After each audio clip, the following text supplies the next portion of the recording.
we're not going off of this. No, we're And not. obviously, but based on matchups, things can change and people can eliminate each other. So, giving our final four predictions, it's almost like saying who we think are the four best teams in the country. That's essentially what it is. We're not giving like an actual prediction based on where the matchups are. We're basically just Sure. giving you the four teams that we trust the most that we think will be in the final four. So Mhm. it'll get a lot more fun once we do get matchups and we can start to project that way. Um, my four teams right now, and I'm back and forth on the fourth team because you're gonna have to leave out a team that is probably worthy of being a Final Four team, and then I have a couple disruptors who I think can match up with somebody with one of these teams and disrupt some things.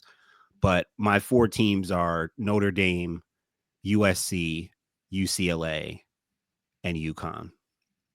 And I struggled between UCLA and South Carolina, but I think that um, I just have real concerns about South Carolina when I think whoever South Carolina matches up with in the Elite Eight, um, if they come up against an explosive offense, with players with like a team like USC or even we saw what UCLA could do with them. I just think they're very vulnerable.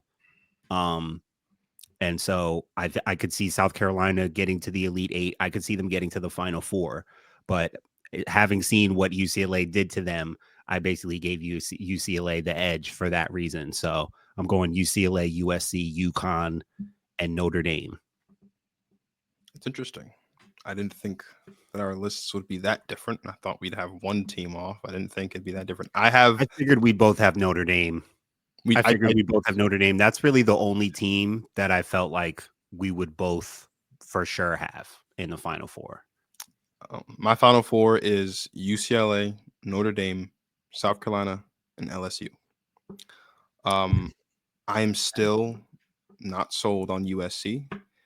And I'll be honest, I'm still not sold on UConn. And that's not just me being a butthurt fan, right? I told you after the USC game that as great as Juju's performance was against UCLA, and it was great. We talked about the top of the show. It was an all-time great performance. We haven't seen anything like it in this century.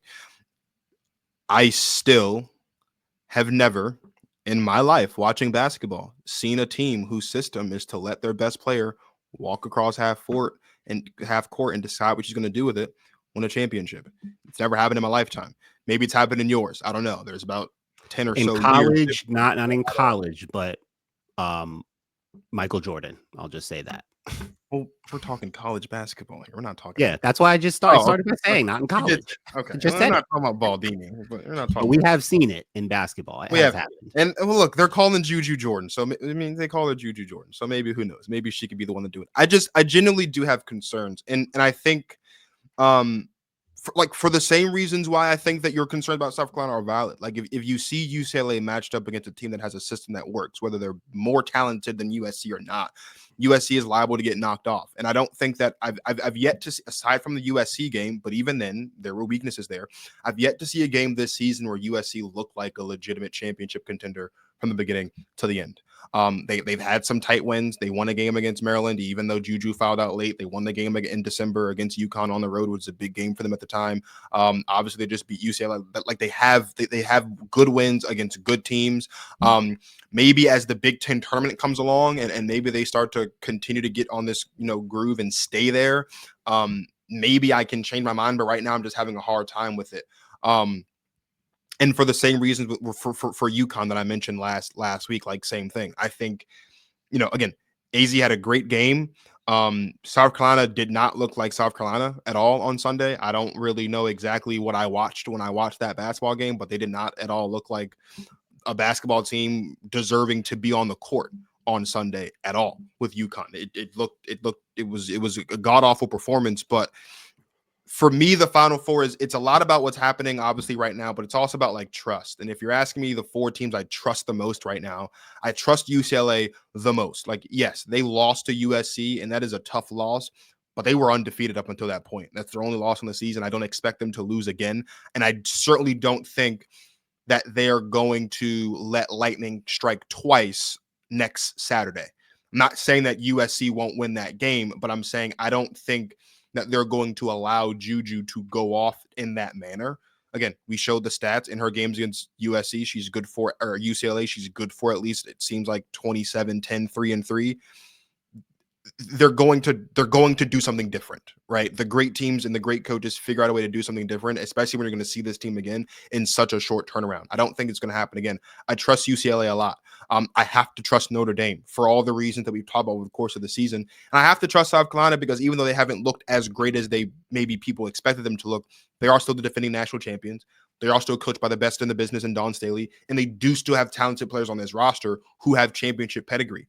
The reason why I have LSU in specifically is kind of to steal a bit of what you were talking about at the top of the season. LSU could shock the world this season and win the whole thing. Like, I think they are capable of that. We talked about Flau'jae Johnson and how great she's been. There was a point in time at the beginning of the season when we talked about her being one of the 5 best players in the country. She's not in that conversation anymore, I don't think, but she's still having a very, very, very good year.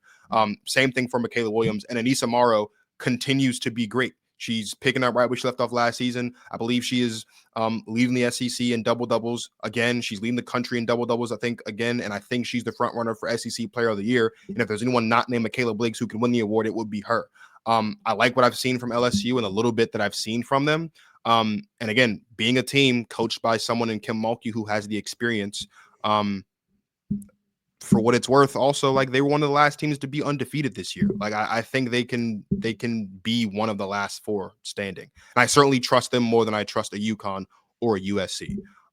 So yeah, that's why that's what my Final Four is. You're making a face at me. What's up?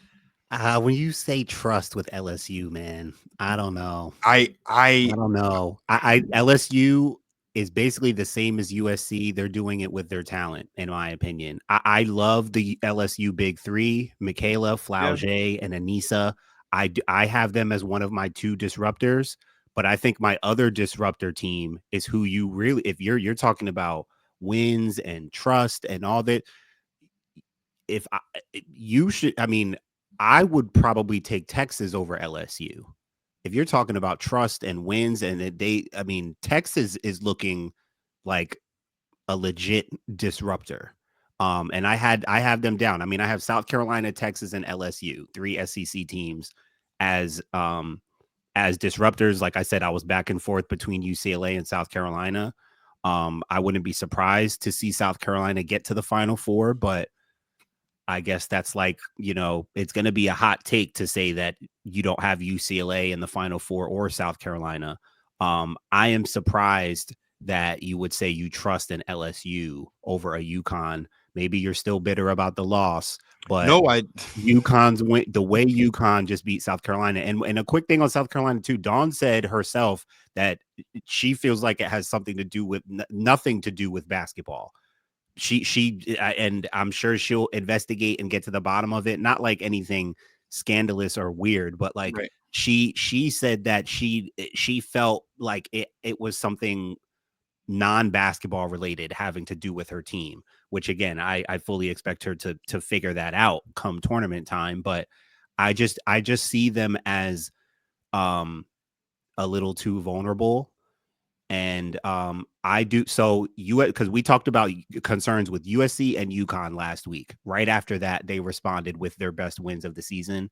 And the way USC beat UCLA with Juju doing what I said she just has to do for them to win, Juju can bring that team to the Final Four. And it's not just Juju. I don't just want to make it seem like that. Like, Kiki is still there. Kennedy Smith is still there. They have, trust me, their other players will have their moments. They have enough, more than enough to get to the Final Four. But the way UConn put it on South Carolina, if AZ Fudd is back healthy and confident, that's a Final Four team. Again, listen to the coaches. The way Gino was talking about his team, the clip we played last week compared to how he's talking about his team after they beat South Carolina, even he's talking Final Four now. So he sees it. He's seeing, and this is the time that that's why you went off last week about it. It's like, hey, UConn, if you're going to show us that you're a legit title contender, it comes in this game against South Carolina. And they didn't just win, they dominated. So I think they're ready at this time to show that they're they're trustworthy to be a Final Four team because of things that we talked about, regardless of their struggles or them seeming soft or finesse and the things we talked about last week. They run their stuff. And if they're hitting their threes, it wasn't just AZ Fudd, who you saw who was killing them first from three.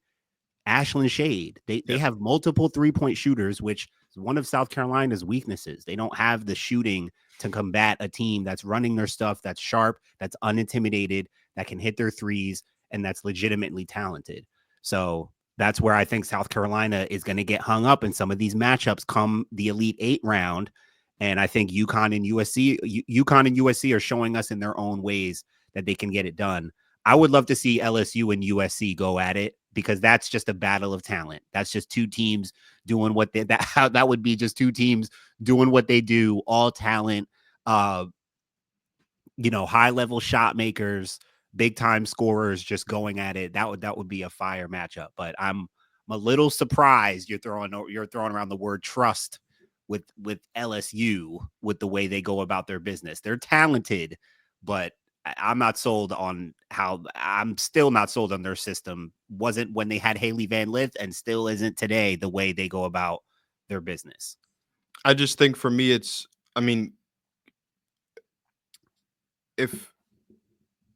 I'll give you the UConn point, but I guess compare it to USC. Like I have more reason to think because I've seen them do it.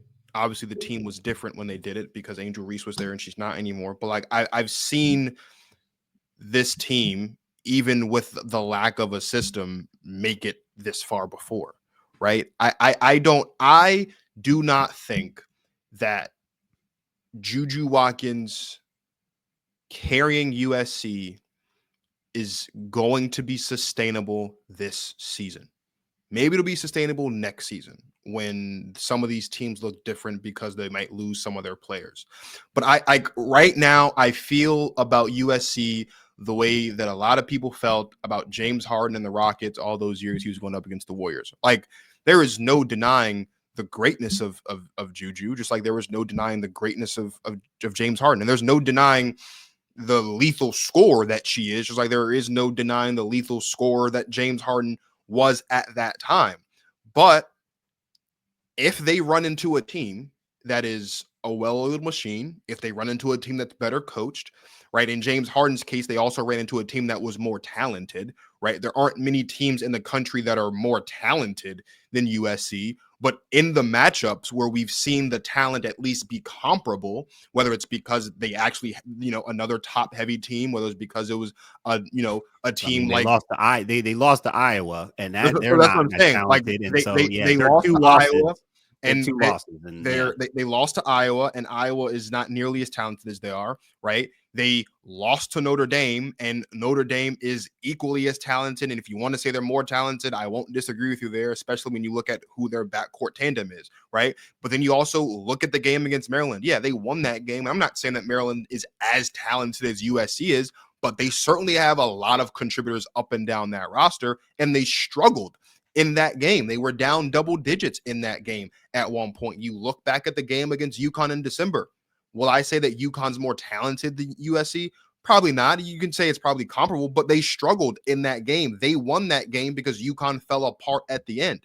And so if USC's going up against a team that is an Iowa level basketball team who also has a good coach and has things that work for them, like, who's to say USC couldn't lose to Duke if they were to match up? Who's to say USC couldn't lose to an Ohio State if they matched up? Who's to say if USC runs into Maryland in the tournament, Maryland won't exercise their demons and get their get back? Like,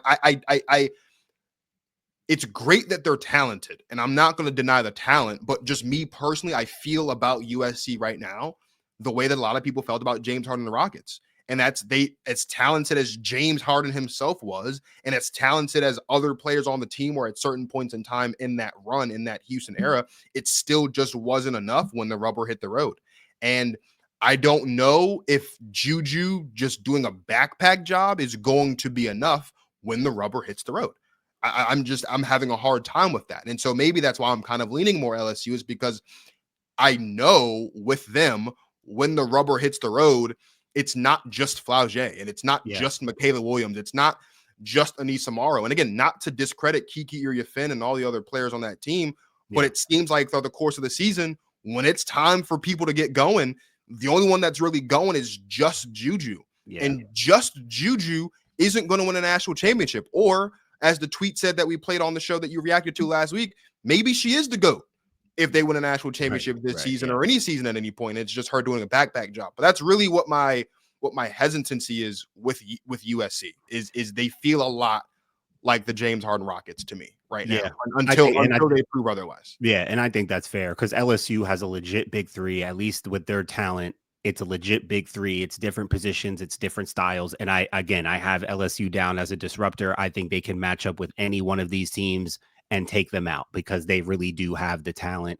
I still think that if you're looking at the games, I think Texas, just in my opinion, I think Texas has shown enough, including having just beaten LSU, to prove that if you think LSU is a Final Four team, I think Texas is right there. They beat South Carolina this season too. I mean, if you're looking at wins and you're looking at trust and you're looking at system, Texas has the size, they have the talent. Unless you have your specific reservations. I like LSU as a disruptor. I also like Texas as a disruptor. I almost had Texas in my Final Four because I think they're showing that that they can be a real disruptor. I could make an easy argument that I could trust them more than an LSU. I just think, again, my reservations on LSU are still pretty similar to my reservations for USC, but I do think that, in my opinion, I could see Juju going on the kind of run and USC going on the kind of run that gets them to the Final Four, more than I see LSU going on like a special run, even though I love the talent they have. I think they can beat anybody, but I think from what I've seen, Juju has the ability to beat the number one ranked team, undefeated, go off for, the way she can get off, it's similar to Caitlin. It's similar to Caitlin where she'll get into a mode where there's nothing you can do. I think she's the only individual player who's like that. And that could be enough to get them to the Final Four. National championship, I have my concerns too, but like I said, we have seen it in basketball before. We've seen it in basketball before, not so much in college, but if she does it, it's going to look like she's the GOAT. It'll probably look like that. And to your point about Texas, what I will say about Texas real quick before we jump into South Carolina and get out of here is I think that last season when we were around this time, you and I talked about who we thought could have a chance to disrupt things. And we talked ad nauseum about Notre Dame because of how special that they were and how things were looking for them. And they ultimately ended up in the Elite Eight, I think, before they lost to Oregon State. I do think that Texas can be that team this year. I agree with you. I do think they can be a team that can disrupt things. I do think they can be a team that just because they're going into the game as an underdog doesn't mean they're actually an underdog, right? They look great. And Madison Booker, who you and I talked about earlier on in the season, about how maybe she'll get her flowers a bit more when she has a big time moment in a big time game because there's not a lot of controversy around her right now.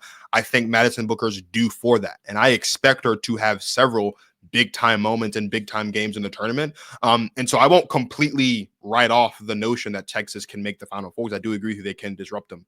But I don't know. To me, there's something there. With LSU, it's not a lot of something, but to me, there is something there. Like Flau'jae has been looking great this season, and I think that's really been the key is that she has fully assumed like the role and the responsibility as being the best player on this team. And we saw a little bit of that last season in the tournament, like when they really needed a shot, when they really needed to get going, or when they really needed a big defensive stop, it was Flau'jae, and that's carried over to this season. And so that's another big reason why as well for me.